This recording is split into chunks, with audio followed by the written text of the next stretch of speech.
kids from me and act like that? You in that? Shut the up. I'm trying to think over here. There are moments when people forget that they're in a courtroom and not a kindergarten classroom.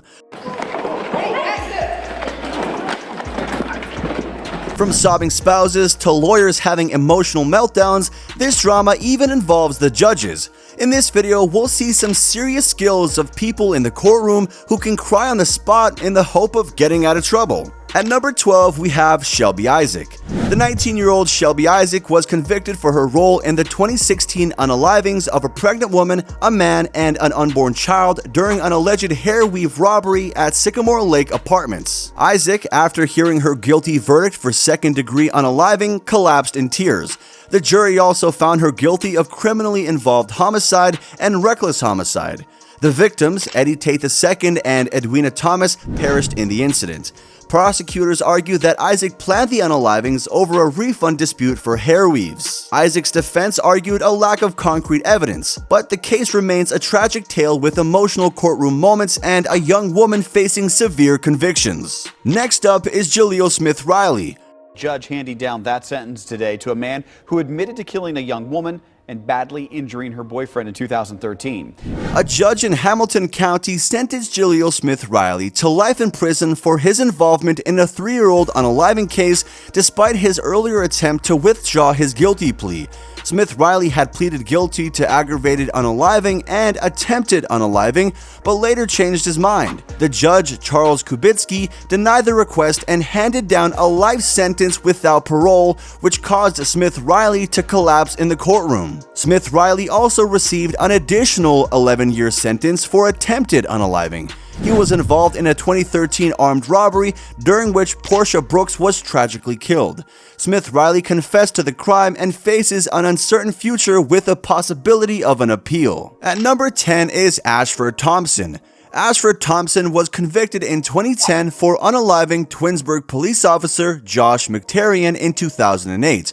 He shot the officer 4 times during a traffic stop. The Ohio Supreme Court delayed his execution scheduled for 2017 after he sought new legal representation.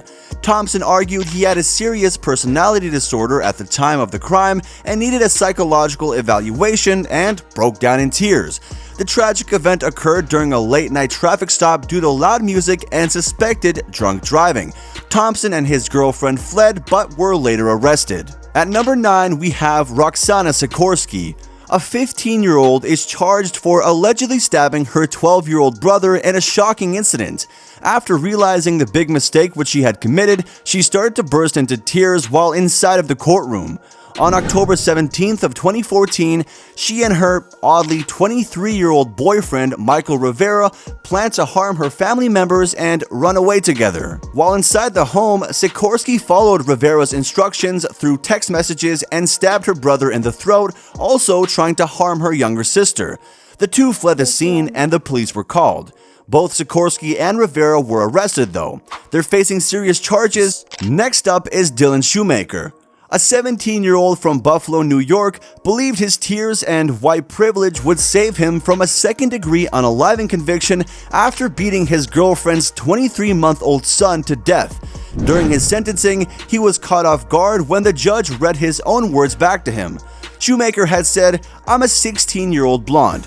Probably all I have to do is cry and they're gonna feel sorry for me." Though the judge didn't bite and called Shoemaker a manipulator and deceiver, sentencing him to 25 years to life in prison. Number 7 is Dominique Whitney Slaughter. A 26-year-old from Detroit, Michigan, was caught by the police after him stealing a credit card. The judge later sentenced him to 12 months in prison with 18 months in probation along with restitution charges. He would be released during his probation with an agreement of a GPS tether attached to him. After 14 months, the judge found that he had not paid a single penny as restitution charge and had additional 6 warrants in his name. After mentioning his additional prison time as a punishment, Slaughter wept with his hands on his head. Arnesia C. Washington takes our number 6 spot. This is a mom in court bursting into tears after she heard the verdict. In Bel Air, Texas, Arnesia faces an unaliving charge for causing a fatal 5-car crash. She admitted to driving under the influence with unrestrained children in her car. Earlier, she was involved in hit-and-run accidents and was followed by the victims. And although no alcohol was involved, substances in her system had a similar impact. Due to the children in her car, she's charged with felony unaliving and potentially resulting in a sentence of 5 to 99 years or life in prison. Upon hearing this, she burst into tears just thinking about her children. At number 5, Courtney Clenny, an OnlyFans model, broke down in tears when detectives informed her of her boyfriend Christian Obumseli's death during an interrogation. Clenny, 26, was charged with the unaliving of Obumseli after she admitted to stabbing him during an argument, claiming self-defense. In the video, she is visibly shocked and repeatedly asks if it's real. Clenny had previously called Obumseli racial slurs and threatened to kill him in secret recordings. Despite asking for a restraining order against him, she now faces an unaliving charge and the case is set for trial next year. Lauren Elizabeth Cutshaw takes number 4. A lady pulled over for suspected drunk driving tried a novel argument to avoid going to jail. She told the cop she was too pretty. In South Carolina, Lauren was pulled over for speeding and running a stop sign. She appeared intoxicated, with slurred speech and bloodshot eyes, and registering twice the legal limit on a blood alcohol test. When the officer informed her of her arrest for drunk driving, Cutshaw tried to avoid it by listing her achievements, mentioning that she was a very clean, thoroughbred white girl.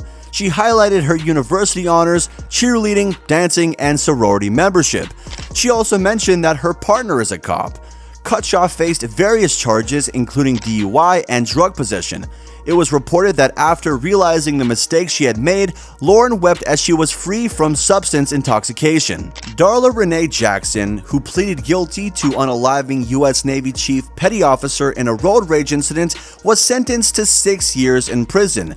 She reacted emotionally, sobbing in court as the judge handed down her punishment. She had served 2 years in jail before the sentencing, which was included in her total sentence. Jackson had initially been charged with unaliving, but later pleaded guilty to voluntary manslaughter. The incident involved a deadly case of road rage on the Interstate 5 freeway in San Diego. At number 2, we have Anjali Ramkissoon. A 30-year-old doctor in the US, Dr. Anjali Ramkissoon, was suspended from clinical duties after a video of her attacking an Uber driver and throwing his belongings into the street went viral on YouTube. The video shows her kicking and punching the driver, later throwing his iPhone, mail, tickets, scissors, and other possessions onto the street before walking off. She was allegedly drunk when she got into the Uber cab without a reservation and created a scene when asked to leave. The incident was filmed and uploaded to YouTube by a bystander. She has been placed on administrative leave and the hospital is conducting an internal investigation. Later, when the police arrived to take her in, she was in tears as she said she was ashamed of what had happened. And finally, taking number 1 on our list is the infamous Brittany Zamora. The former Arizona teacher, 28, has pleaded guilty to intimacy with a minor, reduced charges of public indecency and molestation, and having an ongoing relationship with a then 13-year-old boy in her class.